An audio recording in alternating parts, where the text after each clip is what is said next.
வணக்கம், நான் உங்கள் ராஜேஷ், ftduplexhouseconstructions. நிறைய பேர் நம்ம வீடியோவை பார்த்துட்டு கால் பண்ணி டவுட் கேட்குறீங்க, நிறைய கொட்டேஷன் வாங்கிட்டு இருக்கீங்க, நிறைய டிஸ்ட்ரிக்ட்லேருந்து கால் பண்ணி கொட்டேஷன் வாங்கிட்டு இருக்கீங்க. உங்கள் சப்போர்ட்டுக்கு ரொம்ப நன்றி. தொடர்ந்து நம்ம சேனலை ஃபாலோ பண்ணுங்கள், சப்ஸ்கிரைப் பண்ணி வச்சுங்க. அப்போ தான் நான் சொல்கிற விஷயம் ஏதாவது ஒரு நேரத்தில் உங்களுக்கு கண்டிப்பாக உதவியாக இருக்கும். ஓகேங்களா? சரி, நம்ம இந்த வீடியோவில் என்ன பார்க்க போகிறோன்னா, ஒரு கரெக்டான கான்ட்ராக்டரை நம்ம எப்படி சூஸ் பண்ணுறது. நம்ம வீடு கட்டணுன்ற ஒரு ஐடியா வரும்போது ஒரு நல்ல கம்பெனிகிட்ட கொடுக்கலாமா, இல்லை ஒரு நல்ல இன்ஜினியர்கிட்ட கொடுக்கலாமா அப்படின்ற ஒரு ஐடியா நமக்கு நிறைய வந்துட்டு இருக்கும், நிறைய யோசனைகள் இருக்கும்.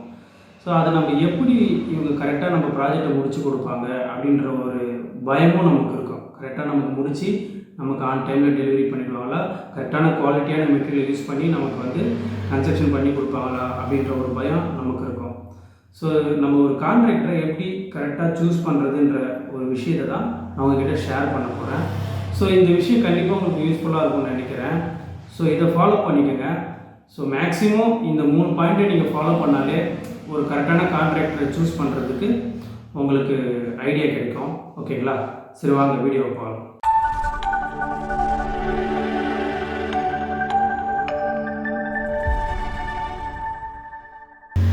ஃபஸ்ட்டு ஒரு கான்ட்ராக்டரை சூஸ் பண்ணுறதுக்கு முன்னாடி அவர் ப்ரீவியஸாக என்னென்ன ஒர்க் பண்ணாங்க, அவங்க ப்ரீவியஸாக அவங்க ஒர்க் பண்ண ப்ராஜெக்டை போய் நீங்கள் சைட் விசிட் பண்ணுங்கள்.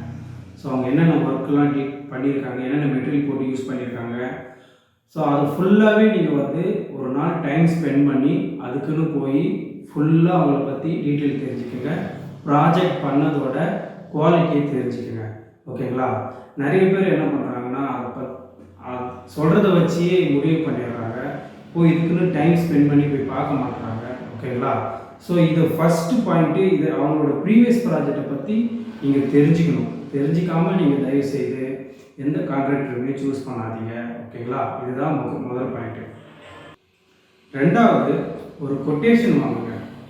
இந்த கொட்டேஷனில் அவங்க என்ன மெட்டீரியல் யூஸ் பண்ணுறாங்க, என்னென்ன ஒர்க் பண்ணுறாங்க, ஒரு சின்ன ஒர்க்காக இருந்தாலும் அதுக்கு எவ்வளோ சார்ஜ் பண்ணுறாங்க, எக்ஸ்ட்ரா என்னென்ன ஒர்க் பண்ணுறாங்க, அது டீட்டெயில்டாக வர மாதிரி ஒரு கொட்டேஷன் வாங்குங்க. ஓகேங்களா? ஆவரேஜாக வந்து பெர் ஸ்கொயர் ஃபீட்டுக்கு இந்த மாதிரி அந்த இவ்வளோ ரேட் அப்படின்னு கொடுத்தாங்கன்னா அதை மட்டுமே நீங்கள் வந்து வச்சு எதுவுமே முடிவு பண்ணாதீங்க. எனக்கு இப்போது ஒரு ஃபார் எக்ஸாம்பிள் எனக்கு ஸ்கொயர் ஃபீட் 2000 rupees அப்படின்னு சொல்கிறாங்கன்னா, 2000 ஸ்கொயர் ஃபீட்டில் 2000 rupeesல எனக்கு என்னென்ன ஒர்க் வரும், நீங்கள் என்னென்ன மெட்டீரியல் யூஸ் பண்ணுவீங்க அப்படின்றத ஒரு டீட்டெயிலாக ஒரு ஃபஸ்ட்டு கொட்டேஷன் வந்து ஒன்று வாங்கிக்கோங்க. ஓகேங்களா? அதை பார்த்தா மட்டும்தான் உங்களுக்கு ஒரு ஐடியா கிடைக்கும். ஓகேங்களா? சில பேர் 2000 வாங்குவாங்க ஸ்கொயர் ஃபீட்டுக்கு, சில பேர் 3000 rupees வாங்குவாங்க. அது வந்து குவாலிட்டியை பொறுத்து, மெட்டீரியலை பொறுத்து, அப்புறம் கிளைண்ட் என்ன ரெக்ரூட்மெண்ட் கேட்குறாங்க, ரெக்ரூட்மெண்ட் இருக்குது கிளைண்ட்டுக்கு என்னென்ன எக்ஸ்ட்ரா கேட்குறாங்க. ஓகேங்களா? மெட்டீரியல் சிலர் வந்து காஸ்ட்லியாக கேட்பாங்க. அதெல்லாம் பொறுத்து வந்து ரேட்டு சேஞ்சஸ் ஆகும். ஓகேங்களா? அதனால் வந்து அந்த எவ்வளோ ஸ்கொயர் ஃபீட் சொன்னாலும், நீங்கள் 2000 rupees சொன்னாலும் சரி, இல்லை 3000 rupees சொன்னாலும் சரி, அதுக்கு என்னென்ன ஒர்க்கு வரும், என்னென்ன மெட்டீரியல் வரும்ன்றத டீட்டெயிலாக ஃபஸ்ட்டு ஒரு கொட்டேஷன் ஒன்று வாங்கிக்கோங்க. இந்த ரேட்டு விஷயத்தை சொல்கிறதுனால சொல்கிறேன். நிறைய பேர் என்ன பண்ணுறாங்க, ஸ்கொயர் ஃபீட் வந்து எனக்கு கம்மியாக சில பில்டர் பண்ணி தராங்க, சில கான்ட்ராக்டர் வந்து எனக்கு வந்து உங்களை விட கம்மியாக, ரொம்ப கம்மியாக பண்ணி தராங்க எனக்கு அப்படின்னு சொல்லிட்டு ரேட்டை மட்டுமே வச்சு தயவுசெய்து எந்த ஒரு ப்ராஜெக்டை கொடுக்கணுன்றதை முடிவு பண்ணாதீங்க. ஓகேங்களா? ரேட்டு மட்டுமே நமக்கு ஒரு குவாலிட்டியான மெட்டீரியல் கட்டி கொடுக்கணும் மட்டும் தயவுசெய்து முடிவு பண்ணாதீங்க. இந்த ரேட்டில் அவங்க என்னென்ன பண்ணுறாங்கன்றத வந்து நம்ம முக்கியமாக பார்க்கணும், என்ன மெட்டீரியல் யூஸ் பண்ணுறாங்கன்னு வந்து பார்க்கணும். ஓகேங்களா? இப்போ ஒருத்தர் வந்து 1700 rupeesக்கு பெர் ஸ்கொயர் ஃபீட்டுக்கு நான் பண்ணித்தரேன், யாருமே பண்ணித்தர ஸ்கொயர் ஃபீட்டுக்கு நான் பண்ணித்தரேன் அப்படின்னு சொல்லிட்டு உங்களுக்கு ஒரு கமிட்மெண்ட் கொடுக்குறாங்கன்னா, ஓகேங்களா? அந்த 1700 rupeesக்கு அவங்க என்னென்ன ஒர்க் பண்ணுறாங்கன்றத வந்து யாருமே கன்சிடர் பண்ணுறது இல்லை. ஃபஸ்ட்டு கிளைண்டோட மைண்ட் செட் என்னென்னா, ரேட்டு கம்மியாக இருக்குது, அதனால நம்ம போய் ப்ராஜெக்ட் கொடுக்கலாம் அப்படின்ற ஒரு மைண்ட் செட்டுக்கு வந்துடுறாங்க. ரேட் வச்சு முடிவு பண்ணி ப்ராஜெக்டை கொடுத்துட்டு அதுக்கப்புறம் அது வந்து சம்டைம்ஸ் வந்து லாஸ் ஆகிற மாதிரி இருந்தால், திடீர்னு மெட்டீரியல் ரேட் ஏறுற மாதிரி இருந்தால், இந்த மாதிரிலாம் இந்த மாதிரி ப்ராப்ளம்லாம் வர்றப்போ அவங்க என்ன பண்ணுறாங்க, ப்ராஜெக்ட் கான்ட்ராக்டர் என்ன பண்ணுறாங்க, நடுவுலேயே வந்து எனக்கு இவ்வளோ எக்ஸஸ் ஆகிடுச்சு, அதனால் வந்து நீங்கள் இந்த எக்ஸ்ட்ரா பேமெண்ட் தரணும், நான் இந்த ஒர்க்கை எக்ஸ்ட்ரா பண்ணியிருக்கேன், அப்புறம் எனக்கு லாஸ் ஆகிற மாதிரி இருந்தால் பாதியிலே விட்டுட்டு போயிடுவாங்க. இந்த மாதிரி ப்ராப்ளம்லாம் வந்து மேக்ஸிமம் நீங்கள் அவாய்ட் பண்ணுறதுக்கு நீங்கள் ரேட்டை மட்டுமே வச்சு முடிவு பண்ணாதீங்க. ஓகேங்களா. அவங்க என்ன ரேட்டு சொன்னாலும் அதுக்கு என்ன மெட்டீரியல் யூஸ் பண்ணுறாங்கன்றத ஃபஸ்ட்டே வாங்கிக்கோங்க, என்னென்ன பண்ண போகிறான்றதை வாங்கிக்கோங்க. ஓகேங்களா, இது ரொம்ப முக்கியமான பாயிண்ட்டு. அதனால் வந்து கரெக்டாக யாரும் மறக்காமல் ரேட்டை மட்டுமே வச்சு முடிவு பண்ணாதீங்க. ஓகேங்களா. 3வது பாயிண்ட்டு தான் நான் சொல்ல போகிறதுலே ரொம்ப முக்கியமான பாயிண்ட்டு.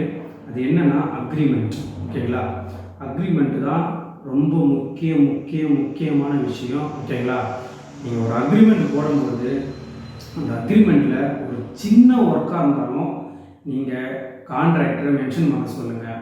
ஓகேங்களா, நீங்கள் கடைசியில் அதை மென்ஷன் பண்ணாமல் லாஸ்ட்டில் என்ன ஆகும், இந்த சின்ன ஒர்க்கு தானே அதனால் வந்து நம்ம பேசிக்கலாம் அப்படின்ற மாதிரி நீங்கள் நினச்சிங்கன்னா அது லாஸ்ட்டில் அதுதான் உங்களுக்கு வந்து பெரிய தலைவலியாக வந்து அமையும். ஓகேங்களா, இதனால் வந்து நிறைய மன கஷ்டமும் உங்களுக்கு உண்டாகும். அதனால் ஃபர்ஸ்ட் ஆஃப் ஆல் அக்ரிமெண்ட்டை தெளிவாக போட்டுக்கோங்க. ஓகேங்களா, நான் இந்த ஒர்க்கு தான் பண்ண போகிறேன், இந்த மெட்டீரியல் தான் போட போகிறேன் அப்படின்ட்டு ஃபஸ்ட்டே நீங்கள் அக்ரிமெண்ட்டில் எல்லாமே மென்ஷன் பண்ணி நீங்கள் வாங்கிக்கோங்க. ஓகேங்களா, மோஸ்ட்லி நீங்கள் அக்ரிமெண்ட் வந்து சில பேர் என்ன பண்ணுவாங்க, ரிலேஷன் தான் அப்படின்ற மாதிரி அக்ரிமெண்ட்டில் என்ன பண்ணுவாங்க, எனக்கு வேணாம், நம்ம பழக்கத்துக்காக நம்ம அக்ரிமெண்ட்லாம் எல்லாமே பண்ணுவோம், உங்ககிட்ட நான் எதுக்கு அக்ரிமெண்ட் வாங்கணும், நீங்கள் எனக்கு தெரிஞ்சவங்க தானே, நீங்கள் எனக்கு சொந்த மச்சான் தானே, எனக்கு சொந்த மாமா தானே, நான் எதுக்கு உங்ககிட்ட அக்ரிமெண்ட் வாங்கணும் அப்படின்ட்டு நிறைய பேர் அக்ரிமெண்ட் போடாமலே ஒர்க் பண்ணுறாங்க.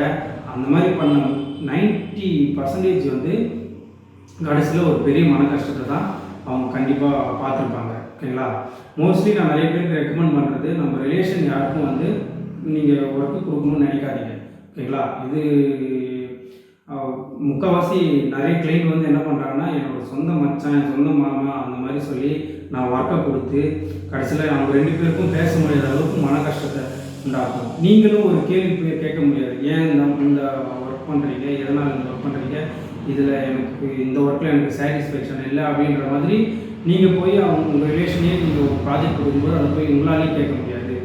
அவங்களும் சில விஷயத்தில் பேமெண்ட் விஷயத்தில் உங்களை இது பண்ண முடியாது, கரெக்டாக கேட்க முடியாது.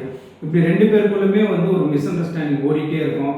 கடைசியில் வந்து அவங்க 2 பேருக்குமே பிரச்சனையாகி அவங்க இந்த 2 பேருக்குமே பேச முடியாத அளவுக்கு விரோதியாகவும் ஆகிடுவாங்க. ஸோ அதனால் மேக்ஸிமம் வந்து நீங்கள் சொந்தக்காரங்களுக்கு வந்து ப்ராஜெக்ட் கொடுக்குறத மேக்ஸிமம் அவாய்ட் பண்ணுங்கள். அதுதான் நான் சொல்கிற ஒரு பெஸ்ட் ஐடியா. ஓகேங்களா, ஸோ இந்த 3 விஷயத்தை நம்ம ஓரளவு ஃபாலோ பண்ணாலே நம்ம வந்து ஒரு நல்ல கான்ட்ராக்டரை சூஸ் பண்ணலாம். ஓகேங்களா, நீங்கள் சின்ன கம்பெனி, பெரிய கம்பெனி, இது பெரிய கம்பெனின்றதுனால வந்து குவாலிட்டியாக பண்ணுவாங்க, இவங்க சின்ன கம்பெனின்றதுனால இவங்க இண்டிவிஜுவலாக பண்ணிகிட்ருக்கான், இவன் என்ன ஒர்க் பண்ணுவான், அதனால் வந்து இவனுக்கு நம்ம கொடுக்க தேவையில்லை அப்படின்றத வச்சு நீங்கள் எதுவுமே முடிவு பண்ணாதீங்க. ஓகேங்களா, நீங்கள் கான்ட்ராக்டருக்கு யாராக இருந்தாலுமே அவன் ஒர்க் நல்லா பண்ணுவானா, ஒர்க்கை நல்லா பண்ணி கொடுப்பானா, நமக்கு கரெக்டாக ஜென்யூனாக இருப்பானா, குவாலிட்டியாக பண்ணி தருவானா, அதை மட்டுமே நீங்கள் பாருங்கள். சின்ன கம்பெனி பெரிய கம்பெனி இல்லை வீடு கட்டுறதுல. ஓகேங்களா, இதை நீங்கள் வந்து எப்பயுமே நீங்கள் வந்து ஃபாலோ பண்ணுங்கள். கண்டிப்பாக நீங்கள் ஒரு நல்ல கான்ட்ராக்டர் சூஸ் பண்ண முடியும். ஓகேங்களா, இந்த 3 விஷயத்தை நீங்கள் அனலைஸ் பண்ணாலே மேக்ஸிமம் நீங்கள் வந்து ஒரு நல்ல கான்ட்ராக்டரை நீங்கள் சூஸ் பண்ண முடியும். ஓகேங்களா, வேறு ஏதாச்சும் உங்களுக்கு டவுட் இருந்தால் நம்ம சேனலை சப்ஸ்கிரைப் பண்ணிவிட்டு எனக்கு கீழே கமெண்ட் பண்ணுங்கள், நான் உங்களுக்கு எக்ஸ்பிளைன் பண்ணுறேன். அப்படி இல்லைனாலும் என்னோடய நம்பர் இருக்குது, என்னோடய நம்பருக்கு கால் பண்ணுங்கள், நான் உங்களுக்கு எந்த டவுட்டாக இருந்தாலும் கிளியர் பண்ணுறேன். ஓகேங்களா, தேங்க்யூ.